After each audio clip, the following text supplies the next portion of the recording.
हर हर महादेव। और भैया एक लड़की ना जब तक अपने पिता के घर रहथिन ना तो उनकर इज्जत बन के रहथिन अपने बाप का।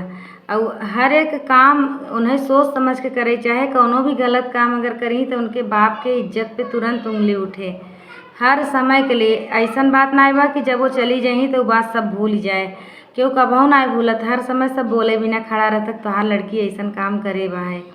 और जब वो ससुराल में आवत थी ना तो उनके ससुर को उतना इज्जत ना जात जितना उनके पति के इज्जत जात है उनके गलत काम की हिस्से। तो यही बिना एक लड़की दो ही घर का इज्जत होतीन, उन्हें इतना संभल के चले चाहे ना कि जीवन भर दो ही घर का सम्मान बना रहे।